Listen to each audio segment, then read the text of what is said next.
Welcome to the Trace3D update presentation. I'm Jared. I'm here with John, Kevin, Owen, and Aviva, and we're going to tell you about a project and what we've been up to this semester. So first, some background. FDM 3D printing is one of the most common forms of creating solid objects from 3D drawings. The way it works is that a 3D object is designed, plastic filament is heated and extruded via a motor out of a nozzle, material is layered, and a final shape results. FDM 3D printing is cheap and is great for complex prototyping, but is limited to static plastic parts. In terms of PCB fabrication, this involves a similar workflow. 2D circuits are drawn on a computer. Usually the designs are outsourced to a cheap fab house. Components are picked and placed onto the board for soldering, and then the PCB is usable. PCBs as well are cheap, ubiquitous in the electronics industry, and can be used for both prototyping and for production electronics. However, notably, they are limited to only flat profiles. While both of these tools are great for fabrication, the integration of the two, electromechanical integration, still limits your overall design freedom. We believe that by combining the capabilities of 3D printing and PCB fabrication, we can achieve increased design freedom, creative capability, and simplified design development cycles. With Trace3D, mechanical and electrical design are combined. For example, in a traditional development cycle for a drone or a quadcopter, a PCB is first breadboarded, then it's designed and fabricated separately from the drone's chassis, which is fabricated separately, leading to a long design cycle and a full assembly step at the end. Now with Trace3D, this development cycle is shortened by 2 steps.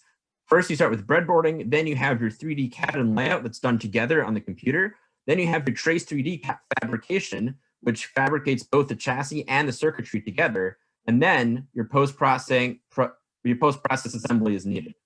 Now we're going to talk about our stakeholders that we talked about to this project. So the stakeholders affirmed that reducing limitations that PCBs and electronics impose on mechanical design is indeed a problem worth addressing. We addressed a number of stakeholders ranging from 4 industry practitioners, 9 professors and educators, and 103 makers and engineers. These include a 3D printer consultant at Dynamism, startup founders who work on electromechanical devices themselves, PCB designer at Raytheon, a high school makerspace director, various professors and researchers, active members of the maker community, people who have their own YouTube channel, makers who have their own dedicated Reddit and RepRap forums, and a maker survey that we'll go into a little bit later that received 91 high-quality responses. With these stakeholder conversations in mind, we considered 5 initial directions for our project. These were electromechanical 3D printing, which we've just discussed, inkjet printing, which is printing electronics out of a traditional office printer, flexible PCBs, which are printed circuit boards printed on a flexible substrate, embedded PCBs, which are PCBs that are embedded into a plastic part, fragmented PCBs, which are PCBs broken up into smaller pieces connected by wires, and this is all compared to the status quo of normal PCBs, and we compare these solutions across the degree to which the electronics limit the geometry of the part, number of independent manufacturing processes needed to create an electromechanical device, the number of dimensions in which the electronics can be built, how easy they are to assemble, and the total number of standalone parts that you end up with. And based on this, electromechanical 3D printing was the clear winner. So we chose this for further stakeholder outreach and a survey, which we'll discuss now. So we conducted a survey where we got 91 responses from university engineering students, makers, educators. These people mostly had extensive experience with 3D printing and electronics. Some of the common problems included messy wires, things getting unplugged, ugly aesthetics, and just having to deal with your electronics and modifying your mechanical design because of the fact that you're having to deal with your electronics and dealing with them separately. So looking further at the survey, overall, we perceived a high degree of interest in a potential solution to this problem, and there were some key metrics and envelopes that we gathered from the survey. One being fixed cost. Not very many people would buy it at 1,000, but over half would buy it at 500. The average permissible material cost was a multiple of the materials that are currently used for printing. Resistivity needed to be comparable to an existing solution on the market. Most people expected a build speed between 1/2 and 3/4 that of existing retail 3D printer. and most respondents expected to spend less than 15 minutes processing their parts. So with these survey results in mind, we came up with our stakeholder-driven quantitative system characteristics, which were a fixed cost of under $750, a variable material cost under $65 a kilogram, a resistivity under 50 to 10 to the 8th ohm meters, being able to build in 3 dimensions, a build speed of over 50 inches a minute, and under 15 minutes of post-processing.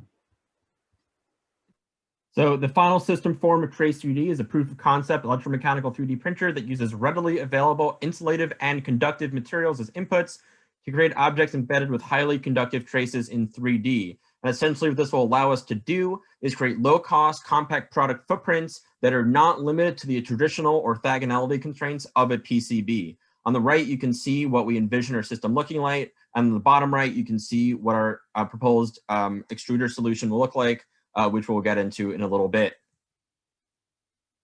So some applications of this technology include robotics, reducing external wires at restricted degrees of freedom and range of motion, quadcopters, which we talked about a little bit before, reducing the weight of the chassis and increasing battery life is one of the latent improvements to quadcopters using this technology. Additionally, testing setup enclosures optimized. Student projects can have higher aesthetic quality. And furthermore, this tool can actually be used as a tool for young learners interested in engineering applications in a school setting. So looking at our product use scenario, the way that the typical development will work with Trace3D is that first you come up with an object you want to make, in this case, a quadcopter.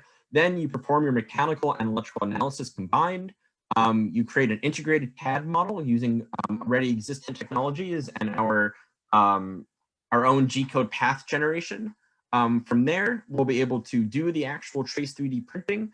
And again, our innovation lies between this G-code path generation and the Trace3D printing itself. And then finally, at the end, you'll have your object realized and ready to use. One of the most crucial decisions in developing this system was the material that is to be used for the conductive traces. We considered 5 materials that currently exist, including solder wire, liquid flux with solder wire, solder paste, copper paste, and silver colloid, along with potentially developing a custom material. And we looked at all these materials across our stakeholder-driven system characteristics, and solder wire was ultimately chosen to proceed with, given that it met or exceeded all of our stakeholder requirements. Our system is broken down into 4 more simple subsystems. Those are the dual extrusion mechanisms, the software which will be used and customized to control these 2 different extruders and print in the most optimized way for the traces, stock motors and mechatronics, and a durable aluminum frame. These 4 subsystems are designed to be reliable, easy, and cheap to manufacture. Speaking about cost, we see here that in our competition, that even for a 2-dimensional solution, the costs are high, and those costs become astronomical when the solutions become 3-dimensional. This is especially true for the high-speed 3-dimensional solutions, such as Optimec and Dragonfly. Adding some greater detail to our competition comparison, we have a 2x2 matrix here that compares the industrial application printers, the prototyping application printers and solutions, and the speed at which they execute their desired tasks. We see that there is a opportunity gap in between prototyping systems that are fast. As we can see presently, that only breadboarding really fills this niche for someone who just wants to get a quick prototype out. Trace3D would help change that.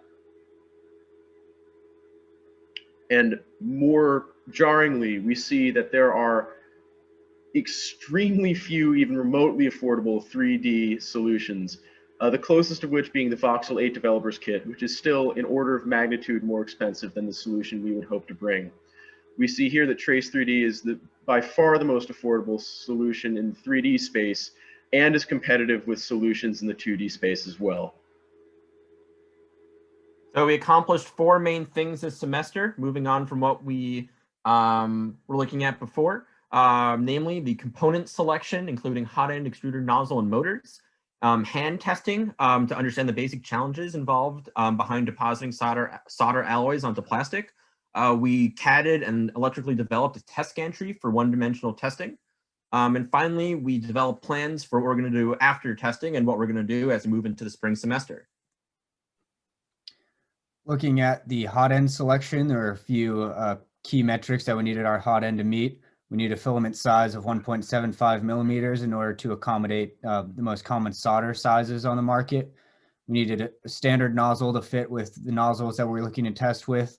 We needed a cost under $150 to meet our budgetary requirements. And in order to ensure that we could melt all of the solders that we want to test with, we needed an extrusion temperature of over 350 degrees Celsius, and the Slice Engineering Mosquito was the only hot end to meet our requirements, so we selected that going forward. Moving on to the extruder, we needed the extruder to be compatible with standard NEMA 17 motors.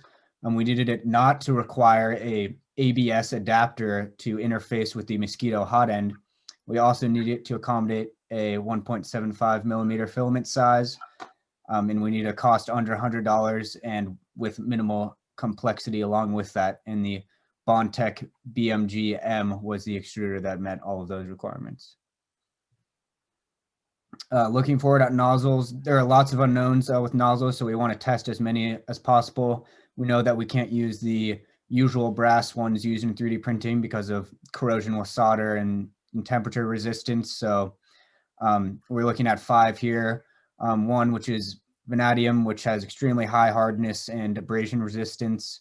The Olsen Ruby, which is rated up to 500 degrees Celsius with a ruby tip. The E3D Nozzle X, which is nickel-plated hardened tool steel, which is also rated to 500 degrees Celsius. A stainless steel nozzle, also rated to 500 degrees Celsius, and we know that this is resistant to wetting to solder, which is key for our system working. And some aluminum nozzles, which we plan to anodize for corrosion resistance. So moving on to the quantitative analysis for our system, we began by modeling the heat transfer in our system as we're depositing hot solder onto the PLA plastic. So since we're using a fan to cool the solder as it's deposited, we first modeled the forced convection over a cylinder. In this case, we're depositing solder as a half cylinder.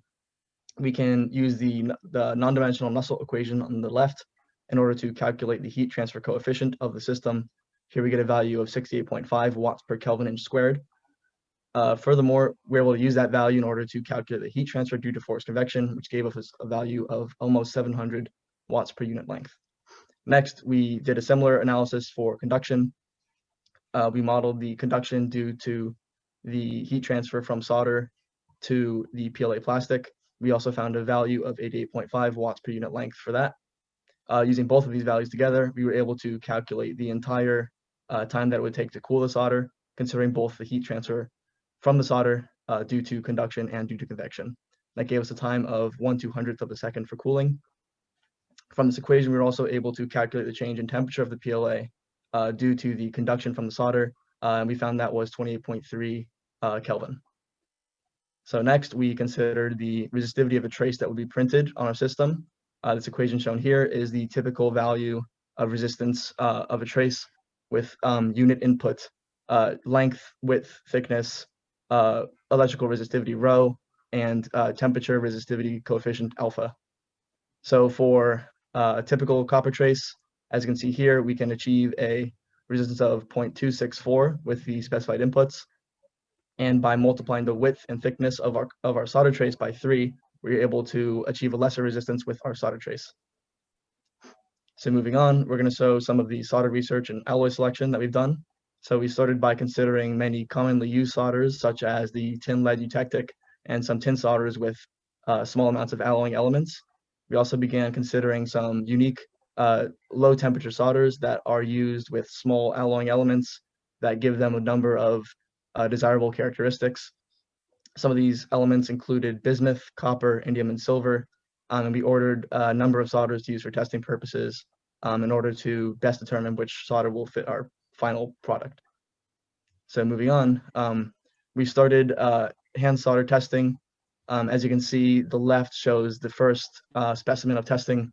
We basically printed a test coupon with a channel of variable dimension and shape. testing with a number of these coupons gave us some early information as to what the optimal channel might look like for a final part in our printed solution.